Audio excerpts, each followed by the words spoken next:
সারা দেশে আইন শৃঙ্খলা পরিস্থিতির চরম অবনতিতে জনমনে বেড়েছে আতঙ্ক। সন্ধ্যার পর রাস্তায় বের হতেও ভয় পাচ্ছে মানুষ। পাল্লা দিয়ে বাড়ছে খুন, ডাকাতি, ধর্ষণ, চুরি, ছিনতাই। চলছে প্রকাশ্য ও নীরব চাঁদাবাজি। নিয়মিত অস্বস্তিকর এসব ঘটনার প্রতিবাদে রাজধানীর বিভিন্ন এলাকায় বিক্ষোভ করেছে বিভিন্ন রাজনৈতিক ছাত্র সংগঠন ও সাধারণ শিক্ষার্থীরা।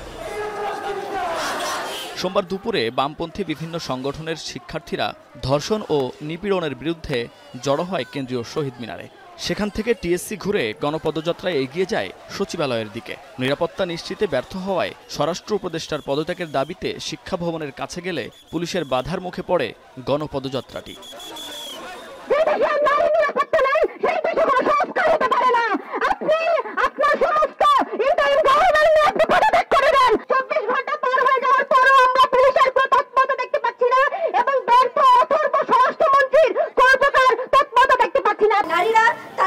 নিরাপত্তা নিশ্চিত করেই ছাড়বে। আপনারা যদি নিরাপত্তা নিশ্চিত না করতে পারেন, আপনারা গদি ছেড়ে দেন।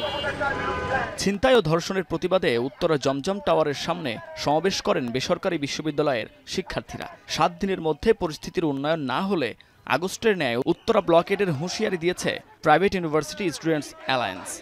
আগামী 7 দিনের মধ্যে যদি বাংলাদেশের আইন শৃঙ্খলা পরিস্থিতি স্বাভাবিক করতে না পারেন, তাহলে 5 আগস্টের মতো উত্তরা ব্লকেট কর্মসূচির মাধ্যমে আবার নতুন বিপ্লবের সূচনা হবে ইনশাআল্লাহ। যেখানে আমরা শান্তিতে ঘুমাতে পারবো, যেখানে আমরা নিরাপদভাবে বাড়ি থেকে বের হলে নিরাপদভাবে ঘরে ফিরে যেতে পারবো। গত 2 মাসে 336টি বিচার বহির্ভূত হত্যার পাশাপাশি আইন শৃঙ্খলা পরিস্থিতির অবনতির কথা তুলে ধরে জাতীয় প্রেস ক্লাবের সামনে মানববন্ধন করেছে বাংলাদেশ ইসলামী ছাত্র শিবির।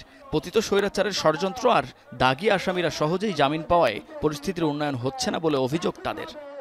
আমি কুলাঙ্গার সহ বাংলাদেশকে অস্থিতিশীল করার জন্য যারা কাজ করছে সকলকে আপনারা শক্ত হাতে দমন করে, যেভাবে গুলি করে ছিনতাই করে নিরাপদে আবার তারা প্রস্থান করছে, তা স্বাধীন সার্বভৌম দেশের জন্য এক লজ্জাস্কর ব্যাপার।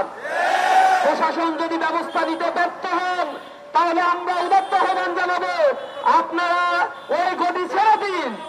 24 ঘন্টার মধ্যে ব্যর্থতার দায় নিয়ে স্বরাষ্ট্র উপদেষ্টার পদত্যাগের দাবি জানিয়েছেন বিক্ষোভকারীরা।